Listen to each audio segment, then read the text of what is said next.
To access System Preferences, go to the upper right-hand corner on the ellipsis, More Options, Settings.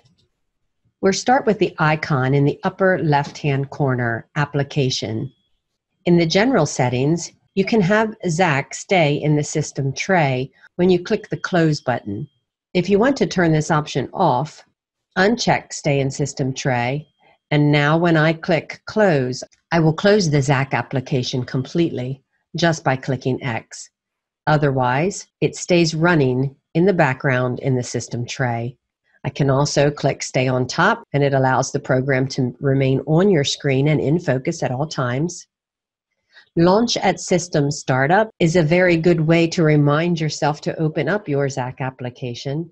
Under the Login settings, Auto Log On at Application Start will take you past the green Log On screen. And if you're part of any group, Silent Agent Login will log you into the groups that you specify. You can also change your password. The integration area will allow you to select Outlook contacts. If you enable Outlook contacts will display in the contacts area. I have mine enabled. If I go to contacts, you can see MX Directory is all my internal extensions, and Outlook is where all my personal Outlook contacts show up. Screen Dial is a hotkey combination that can be used to activate the Screen Dial feature. By default, this is Control F12 on a PC or Command F12 on a Mac. If you want to change this for any reason, you can do so right here. Call and message history allows you to define the amount of time that the system will store your messages. The alerts icon allows you to control the pop-up alerts that are displayed on your computer when certain things happen.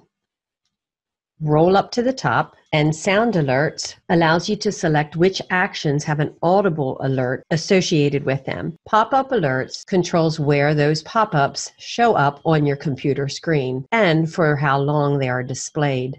You could change them to display until acknowledged, and that means that when a pop-up alert shows up, you need to click the X in order to dismiss it. The location is where you would like them to show up. Incoming call pop-ups remain until the call is answered, rejected, or the caller hangs up. The duration parameter here doesn't apply to incoming calls. The presence change alert is an area where all active presence change alerts can be viewed, cleared, or edited. If I go to my buddies list, I can see Andrew's on the phone. If I click the I icon, I can enable a presence alert. I want to know when Andrew is available. I click OK. I return to my buddies list. I can see a small alert icon on his present status. If I go back to my settings and look at the list, I can see who I have alerts set on. Normally, you won't have to go to this area, but if you would like to clear every alert you have set, this is an easy way to do it. Call handling is a very powerful area in the ZAC software. You can set up call handling rules for an incoming call the same way you would set up an email alert rule. As you can see, I have a few rules set up, but only one is activated. Let me show you how to set up a rule. You would click the plus, name your rule, and on the left-hand side of the screen, check all the events, conditions, and actions that you want to apply to this rule. For this example, I want any incoming call to my extension on a date range to forward to a voicemail. I could choose to forward to a coworker if they're covering for me while off. You would go to the right-hand side and put in the specifics. So here's my date range, and this is where I would specify that coworker. I can do a name, or I could type in a number. Now when I click OK, from September 21st to the 28th, all my calls will be forwarded to Deb. If I decide to go to a voicemail instead, just click the voicemail. When you click the active greeting, down here are my 4 available options. I already have a vacation greeting recorded. I'm going to point it to that one. Here's how you could record a message on the fly. When I say OK, you notice my greeting is activated. If I don't want it to be active, At this moment, I could uncheck the box. Now I already had a vacation greeting in here. So let's say I want to delete this one. Click the greeting. The pencil on the side is where I could edit it, or I could just click the minus while it's highlighted and click delete. Anything that is checked is active. I could set up multiple rules. Here's one I have set up for forwarding to a cell. Let me edit it and show you how that's set up. I could change this on a no answer. If I don't answer my desk phone, based on my presence, I could forward to. And after 7 seconds, if I change my presence status to not available, it's going to forward to my cell phone. Some other options that you have available to you. If you're on the phone, the system knows and would do something that you say. Forward to a voicemail that specifically says you're on the phone and you'll call them right back, call another number perhaps, or even forward to a coworker. Some of the optional conditions that are important to note is the call from condition. I can set up a rule for a VIP call to find me. What this would do is when I click call from and put in a phone number, I can tell the system to call up to 4 numbers to find me. I could say call my phone number, call an extension, call all the phones that are attached to my ZAC software. And if the call is not successful, you can forward it to a voicemail, which has a very specific greeting for this person. Beware of the action reject. When you get an internal call on your telephone, you do see a reject button on the 4th soft key.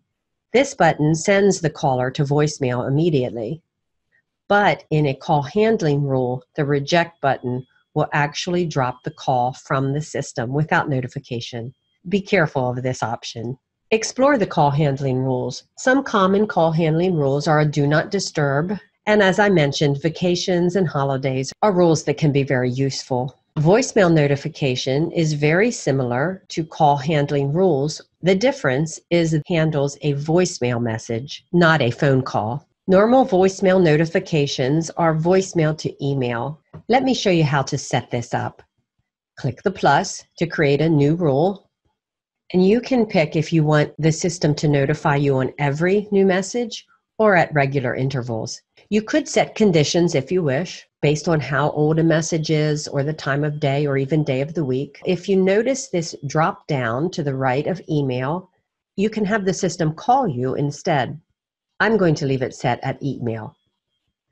Click the please specify, the plus, and enter your email address. Hit enter on your keyboard to accept it. Okay. You do want to check the attach message. If you don't do this, the system will only send you an email that says you have a voicemail message, but it will not have the WAV file attached to the email. And lastly, notice the drop down. You have 3 options. You can leave the message as unread on your phone, which means the light will still continue to flash, but you'll get your email. If I click mark message as saved, it will be in my phone, but the light will be turned off and I will get an email message. If you say delete message, the system uses the phone as a pass-through only. So there will be no message on your phone, but you will get the email message with the WAV file attached. If you're going to use your computer as a soft phone, you might have to make some adjustments in this soft phone area.